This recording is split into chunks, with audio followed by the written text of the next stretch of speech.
Hey, what's up? Ken from Palm Beach Dyno here. We're here with Matt from 777 Performance, and we've got a Darkhorse here, and we're throwing it on the dyno. And the coolest part is it's a stick shift. We've seen only automatics, not full break-in. You guys have been beating it on the car a little bit. What have you done with it so far? We've drifted it at 100 miles, and then we did a road trip, and we brought it down. It's got 1,050 on the odometer, and the big thing that we noticed is throughout the first 500 miles, 100, 300, 500 mile marker, dude, crazy difference in terms of power. Everybody's dynoing these cars with like 300 miles. You can't do it. So road trip, what did you think about it? Just driving, obviously, you know, performance-wise, we'll hear all about it. But what about just driving? It's smooth as butter. I took the whole trip down. It just felt like a brand new car. It's solid, very quiet. And when you put it on quiet, so active exhaust is on point.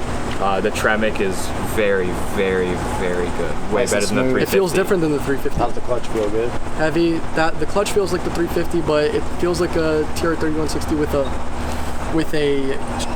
a short throw shifter on it. Okay. The throws are very satisfying. It's really good. Awesome. But in terms of assists, the car is way smarter. It doesn't want to kill you as much as an S650 can, at least on road course, at least on the track. That's what it felt like. You can get on power really early out of a corner, things that you got to be cautious of with S650. But I think it's going to be a really good car on track. All right, let's get it on the dyno and see some numbers, and we'll talk a little bit more about it. And at the end of the video, I'm going to give you my opinion on the S650 because you haven't heard about it, and it's because I've been just paying attention, seeing what everybody's doing, and making my mind up, and I'll probably make my mind up after I see these dyno numbers. All right, the guys got it strapped down to the dyno, and we're going to try our first pull. Fifth gear is 1-1 in this vehicle, but most likely we'll hit the speed limiter, so we're going to go ahead and do a fourth gear pull, and if that goes well, we'll try fifth.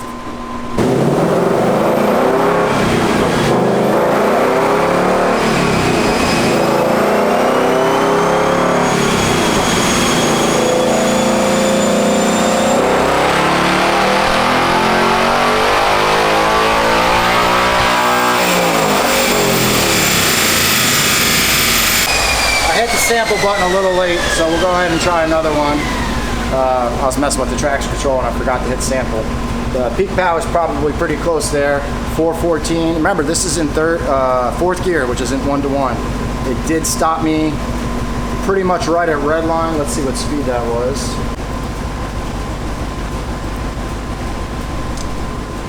Yep, that was under 125 miles an hour, so we'll see what happens in fifth gear. I'm going to do one more pull in fourth gear and then go right into fifth gear.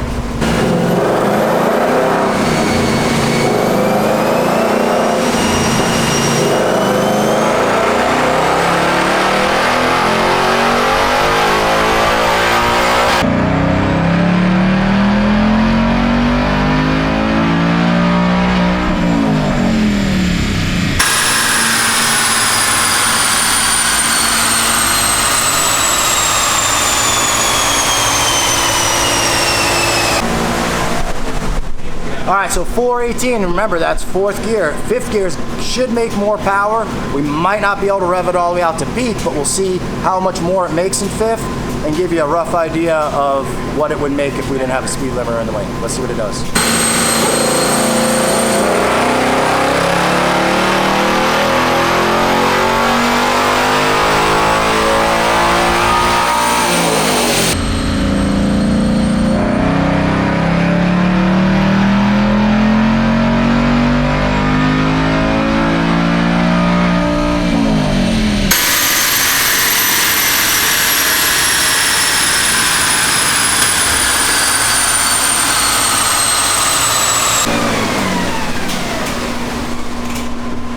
All right, so first off, let's just talk about the raw numbers without any interpretation. In fourth gear, 418, 364. To me, that's awesome, especially considering we're not in the right gear. But in fifth gear, as you can see, right at 5,000 RPM, right in the middle of the power band, we're up 14 more horsepower. Now, as you can see, it's not maintaining that all the way up, even though we were able to rev it all the way up to 7,000, we're only up to on the peak horsepower. There's all sorts of reasons that's going to happen. Most likely catalytic converter protection kicked in. At higher speeds on the dyno, the tire becomes a factor. So we've seen this on all S550s where in 5th gear or the 1-to-1 gear, it still barely makes more power because we're spinning such a high speed that the tire gets hot and the dyno's not reading exactly right. Either way, a real 420, 378, and remember this car is bone stock, has 93 octane in it, right? 93 octane, bone stock otherwise. Now we'll see what the carbon traps are worth.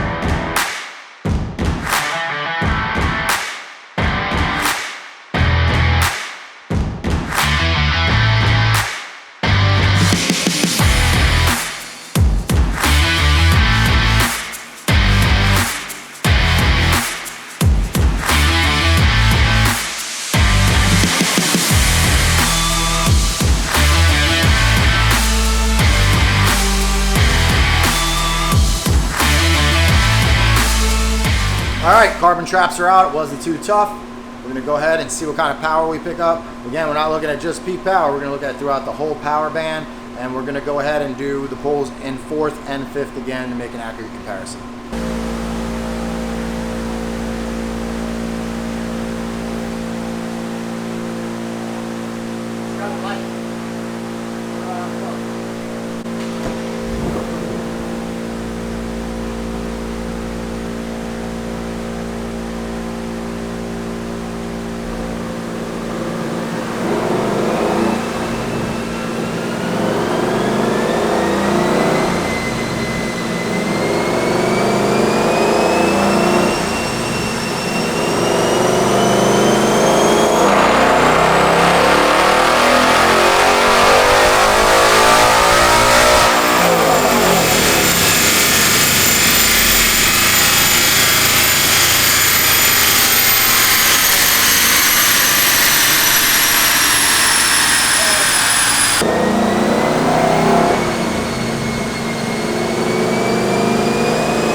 Take a closer look at the graph. It's not making as much up top.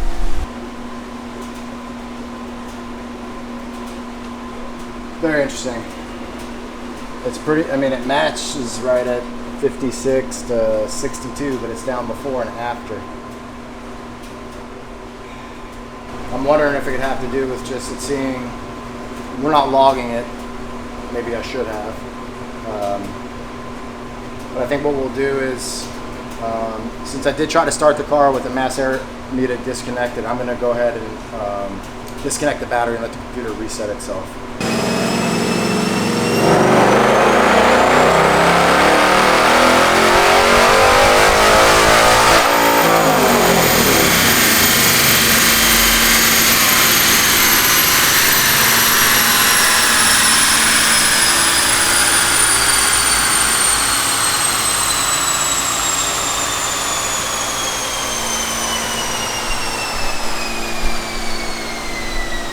Came back some,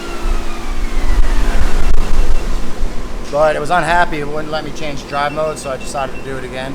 That was in normal mode, but it stopped me shorter too. It's still got a, it's still throwing a check engine light. Let's see what it is. I can't really.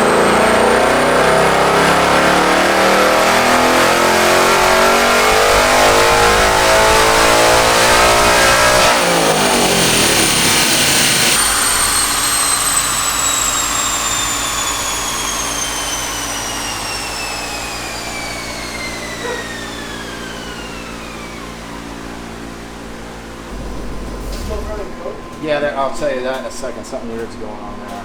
Comparing similar runs, that's probably just some knock retard. It's off the whole way. Let's let it sit and cool off for a few minutes and try it. We are having a weird check engine code. it may be something to do with the Darkhorse, but it's throwing a code for the speed sensor, which is in the transmission typically, which I just blew off when I looked at the code, but looking at that run, the speedo's not moving during the pull. So there might be something weird with the front wheels not turning, something it's unhappy about. We may have to pull it off the dyno, go for a ride real quick, reset everything. All kinds of weird stuff pops up when you have a new car like this, so we'll see what we can figure out.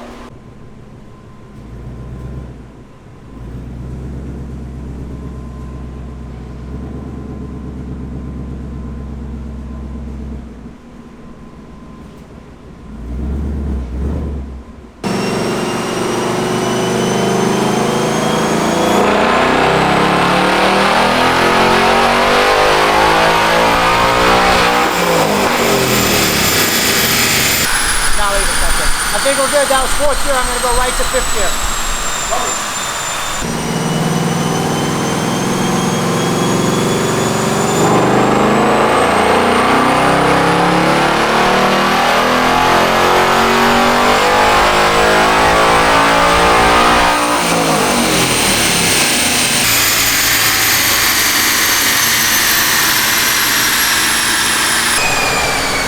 Okay, well, if you're just going by the numbers, it's still down compared to where we were at best. But we've got to consider heat and, you know, just the consistency you're going to get out of a stock tune. There's all kinds of things like catalytic converter protection. But if you look at it, the red is bone stock and the blue is with the carbon traps removed. I'd say it's nearly impossible for removing the carbon traps to cause you to lose power. So now that everything's working properly, we're just gonna let it sit for a little bit, cool off, and try one more round of pulls, cooled off for a fair comparison. But obviously people have gained with the carbon traps, other people have dynoed them, so I'm not calling this a loss, but right now it's not a huge gain, of course.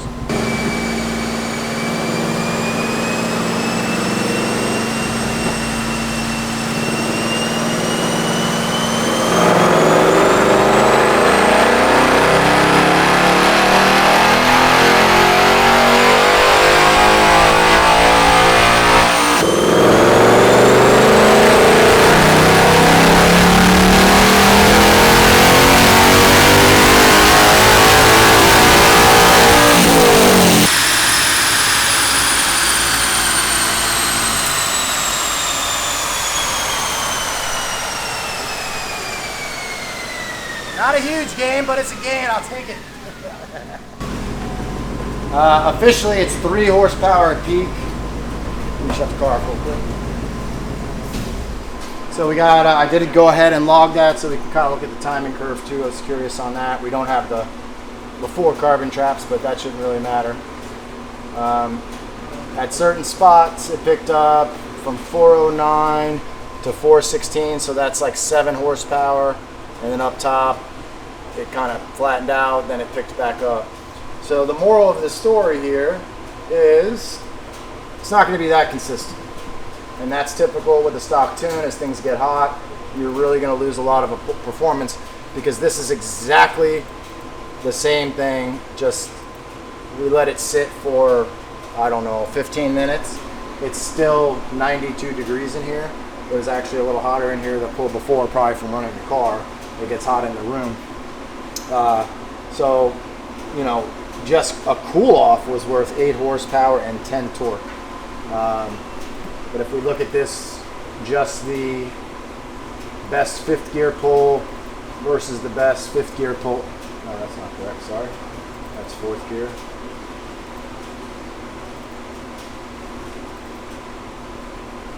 Practically identical. You know, when you see things like this, that's probably, it's all a little knock there, now it's not. The same thing here. We don't have the log from the red pull. But you can see that the carbon traps were probably helping it breathe a little bit better. It's not significant, but it's free, so you might as well do it. Let's take a quick look at the log, actually, while we're here. The timing curve is pretty consistent. From the beginning of the pull, it's seeing about 25 degrees of timing, 0.83 to 0.84 lambda on the air fuel, and then up top. Okay, Here's one interesting thing that I think is probably a factor. Again, I wasn't logging it. It does not look like it went into catalytic converter protection here, because you're holding the air-fuel ratio the whole time. That may have been what we ran into earlier, where the power was really diving up top. It might have been in catalytic converter protection, which could put you down in the low 0.7 lambda, which is going to kill an NA car, especially in this humidity. Overall, you know, tune looks pretty straightforward. This is a new engine, so we don't know exactly what type of timing it will tolerate, but 26 degrees of timing, that's a fair amount of timing on 93. You could probably put a few more in it, and then of course E85, typically we're up in the low 30s. Everything else looks great on it. You're talking 423 to the wheels in 92 degree weather. You know, there's not many cars doing that of any Mustang variant. Totally stock on a stock tune. That's pretty good to me. We're going to sit down. I want to go in a little bit more detail on all the S650 stuff. All right, let's talk about the numbers real quick. What do you think about the numbers? 423, 381 at the wheels. Now, you know, compared to what we do, we see those numbers a lot of times. You need a tune and some bolt-ons. So. Yeah, I was saying, to come out of the factory to make that, not bad. Yeah, I mean, one thing to keep in mind, I don't think we mentioned earlier, is this car had over 1,000 miles on it. It's been on a track doing drifting. They took it on some mountain runs. I'm not sure exactly where they went around here with mountain runs. They went on a long road trip. That's probably why it has 1,000 miles on it. But if you do the math, 423 at the wheels. Don't forget, it was 92 degrees in here during that pull. If you take 15% drivetrain loss, 497. It's rated at 500 horsepower. So how could you call that a dud if it's rated at 500 horsepower and at the wheels it put down roughly what it should? I don't think it's a dud at all. No, I think it's just sensationalism. Everybody wants to hate on everything. Dude, it seems like over the last year, every post I make, like, the percentage of people that are just negative is crazy. So, it is. You know, I'm super positive about it. I love this thing. Now, the big question is power-wise, you know, I did data log it. It was seeing 25 to 26 degrees of timing and 0.82 lambda, which is slightly rich for an NA vehicle, but not crazy. It probably was not in cat protection at that point. What do you think there's going to be on a tune? So, the only reference that I have is the F-150, and, right. And we saw that the engine efficiency is high, so it takes a little bit less timing to make power. Mm-hmm. But the tune was 9 and day on the F-150, so I think we'll see the same results here. Yeah, I'd say the biggest gains will probably be, you know, with some ethanol, because you can get a decent amount more timing in there. If it responds to it, it does. The F-150 does. Obviously, it's very different with the intake manifold being different, but, you know, the big question is, great, stock, it's better than the old cars, but so what? Who dynos stock cars? We don't. Everybody's like, how does that compare to other cars? I'm like, I almost never dyno stock cars. So the question is we very often have cars that come through here at 440 to 460 on ethanol. What's it going to take to get this to that point? I don't think it's going to take much. I think just the tune. Yeah, tune, maybe air filters will help, but you're sucking through 2 air filters. But theoretically, I don't see a lot of gains there. Intake manifold, that's the big unknown, right? Everybody is very particular about what intake manifold they run. Based on this power curve, it's pulling, you know, it says peak power is at 7,000 RPM, which is right exactly where we hit the limiter. It was a little bit after that, but it's making peak power pretty close to red line. So manifold probably isn't going to help. I want to see what headers does on this equation. Yeah, maybe headers, air filter, E85, maybe. I don't know. I don't really see a whole lot more than that. You know, the porting of the intakes, which has been popular for quite some time on the plastic manifolds, and maybe there's something there. The big thing I'd like to see with this dual throttle body design, and if anybody's out there listening, please make this. I was hoping when this was set up as a dual throttle body car that they would have given us dual plenum intake manifold, which there might be something there. And unfortunately Ford did not do that. Both throttle bodies feed the same plenum. So I think moving forward when it comes to power and tuning, that's going to be the biggest thing I'm excited for. You're not going to probably see, I don't know, who knows, maybe you'll see a Ford Performance intake come out like that. Probably not. I think it's going to take the aftermarket. I don't think it'll be an incredibly difficult manifold to make, especially if we make a billet one. So if you want to see that, please comment below and we'll get a billet dual plenum throttle body made for these cars with no tune. No, I like well, power. Yeah, I mean, now that we've had a 650 in the shop, you know, we know what's going on with the specs and all that. Obviously, we've seen a large amount of hate. What do you guys think after seeing the car on the dyno? So there was a lot of resemblance to S550, right? And I think this is why everybody's upset. And you know, the way the car looks, it's okay, everybody got an opinion about it. For me, I'm pretty excited about the Gen 4 based on what we've seen on the F-150. So as soon as the aftermarket, we unlock some tuning support and more mods, I think it's going to be superior to everything that came before it. This is my professional opinion based on the F-150 and the GT500. Yeah. You've had a couple Mustangs, Gen 1, Amber has a Gen 3. What do you think of this? I like where they're going with the Gen 4 engine, and the power's there. It holds the power. On the Gen 3, there's a lot of it come up and then you'd see it peak and then it would drop. This holds the power. That's impressive. Yeah, and one thing I noticed, and you know, maybe I'll throw it up there, maybe I won't, but you know, Gen 4 is in the, it's not the same exact engine, but you know, same generation in the 21 Plus F-150, and I found that the power curve on my F-150 was very impressive, especially considering it has a truck intake on it. It still pulled way high RPM. Yeah. I think a lot of the hate that we're seeing is really just a reflection of the world today. Another example, you know, we love to post guess the horsepower numbers. Well, right here we have Ronnie Jones, GT500 on the dyno. It's a Whipple setup. We know exactly what it's going to make plus or minus a little bit. It has a built engine. If I post this thing right now, first off, a Whipple GT500 might make, on average, with the way this is set up, 1,200 horsepower. I'll post this up. Hey, you've seen our GT500s. We put a built motor in it. How much is it going to make? 1,700, 1,800. It's like, based on what? Like, everybody just has these unrealistic expectations that, you know, and that's just the way the world is like every step is a huge step forward. And I think people were expecting that out of the S650. I was not. I don't even own one. I probably will get one once we get closer to tuning. It's not very beneficial for me to buy one if I can't tune it, considering that's our business for the most part. But, you know, beyond power, obviously we're power guys. People want to hear about the power. What's your opinion of the car in general? Because I have some strong opinions after sitting in it and dynoing it. So, in Barrett-Jackson, I saw the regular GT and the Darkhorse.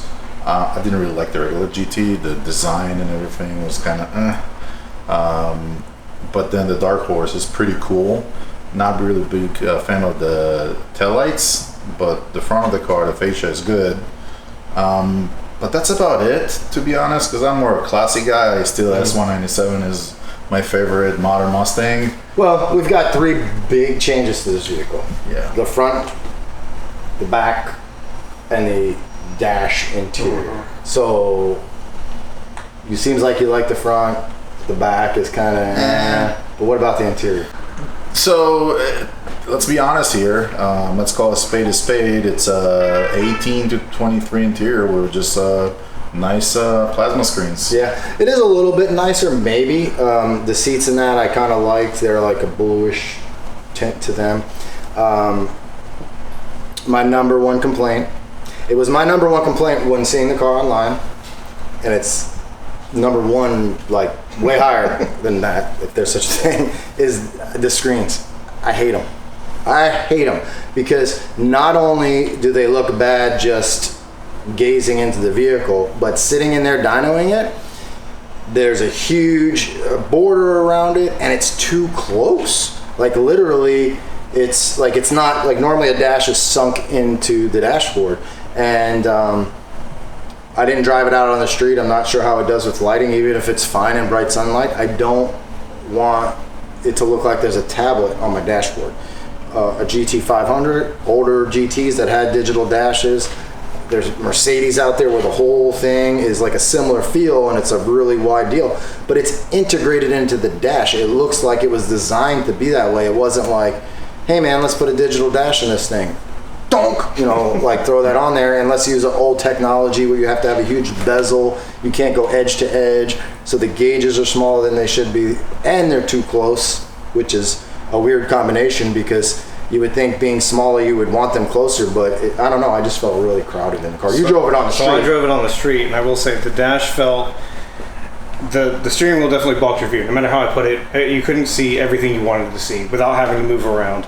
It felt very busy, very hard to figure out. That's what I felt. It's hard to figure out what you're looking at exactly very quickly. You're like, where's this? And I don't know. And it's busy because they left 3 inches of around it. And I felt the same thing. And I didn't really adjust the seat and get my seating position right on the dyno, but I felt myself like looking like you definitely have to move around to see different, move around to look at it, and yeah. like, you know, also I don't really love the placement of things, like the wrench light is over here. Like it's like things just aren't in the right important spot. things weren't focused where they should be. They were kind of off to the sides like an afterthought, which seems a little My weird. second complaint on the car, well, I guess it's not really the second complaint because I agree with you. I don't like the rear at all. In person, the front on the Darkhorse I like slightly better. I don't love the different color under the headlights and the fact that it's plastic, which, you know, what else is it going to be? I guess the bumper's plastic. I'm not sure how to fix that, but on that particular color combo I like it. Depending on the color of the car, like a white car, I don't like it. It's just too much contrast. There's too much going on there. I get they were trying to try something different and add style, but to me it's a big negative. So wrapping it up, what would you guys buy? Let's fast forward 6 months, and we have to, and this is no guarantee. We have no idea how long it's going to be to tune. I'm sure that's the next question. We don't Honestly, know. I Would you get one? For the price point, I think I'd still buy a Mach 1. Yeah. What do you think? 2810. Yeah. I think my biggest issue is if you're just evaluating the car on what it is, and it's not my car. Yeah. It's a great car. What are you bitching about? It's great. Blah blah blah. But if I had to pay for it, my opinion changes because that's true, but it's significantly more expensive, it seems, than an equivalent Gen 2 or 3, right? I mean, obviously, my Gen 2 performance pack car, it was a leftover, but I paid like $29,000 for that car, brand new, you know, and is the, not, you know, the Darkhorse is another animal, but even the regular Mustang GT, like, can you get one in the 40s, or is it 50s? They're mid to high 40s. I think that from what I've seen. very as long as base there's no is dealer high 40. markup. Yeah, right. But it's pretty much a 50,000 plus car, Yeah. which used to be where the GT500 started. And yes, the GT500 is in the 70s now. Well, you can't get one now. Hopefully, the 650 one will be out eventually.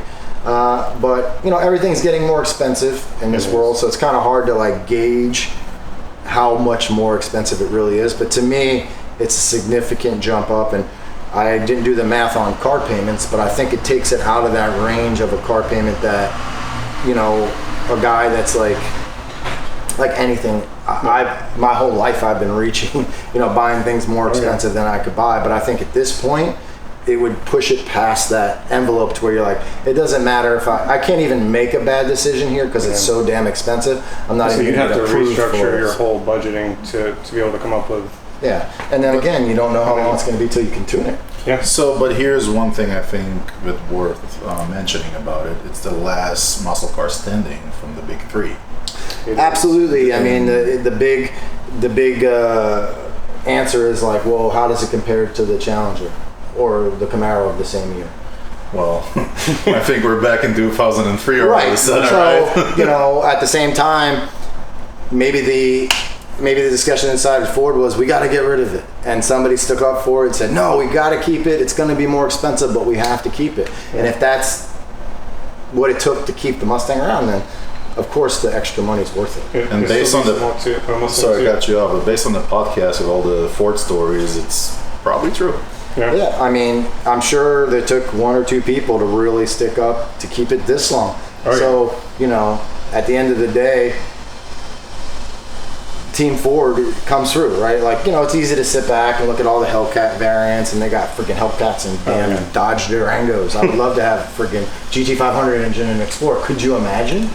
But nuts. they don't have this. Nope. They don't have the Darkhorse type thing. The GTD. I mean, like, everybody's hating on it, but I dreamt about taking one of these and building something like that. Yeah. And you'd be damn straight, it'd be more than 300 grand to get to that spec if we did it ourselves. It's a full carbon fiber body. I think With a personally- 50-50 weight ratio. Yeah. But in the future, I think if those cars will sell good and be more exciting versions for sure. Yeah. Anyway, the jury is out on the S650. We definitely are not haters here. I think it's going to be really interesting once the Whipple comes out and we start getting those on vehicles. If you're looking to do a Whipple on your S650, give us a call. We're doing pre-orders, or at least taking names right now.